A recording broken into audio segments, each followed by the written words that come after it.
ದೇವ್ರೆ single life ಸಾಕಾಯ್ತು, mingle ಹಾಕೋ ಮನ್ಸಾತಿತ್ತು.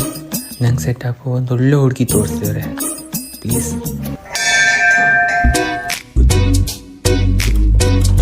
ಈ ಲಡ್ಡು ಬಂದು ಬಾಯಿಗ್ ಬೆತ್ತ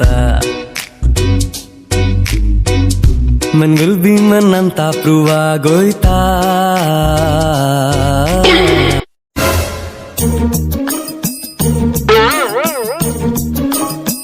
Let's go.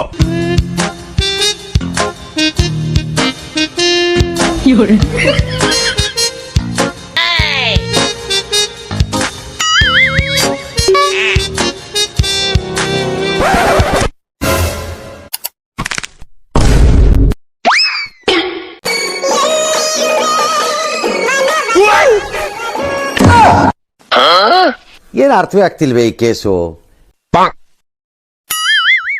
ಎಂತ ಇವ್ರು ನಿಮ್ ತಮ್ಮ ಇರ್ಕಲ್ಲ? ತಮ್ಮನ ಎಂತ ಹೇಳ್ತ್ರಿ ಮಾರ್ರೆ, ನಾಡ್ದಿ ಫೆಬ್ರವರಿ 14 ನಾನು ಇವಳು ಮದಿ ಅಪ್ಪನ್ ಮಾರ್ರೆ. ಇವ್ರ ನಂದ ಬಾಮಿಪತಿ. ಬಾಮಿಪತಿ ಅಲ್ದೆ ಬಾವಿಪತಿ. ನನಗಂತೂ ಈ ಜೀವನವೇ ಬೇಸರವಾಗಿ ಹೋಗ್ಬಿಟ್ಟಿದೆ. ಜೀವನದಲ್ಲಿ ಮುಂದೆ ಬಾ, ಸಂಪಾದನೆ ಮಾಡು. ಇಂಥ 100 ಅಲ್ಲ 1000 ಹುಡುಗಿರಿ ನಿಂದೆ ಬೀಳ್ತಾರೆ.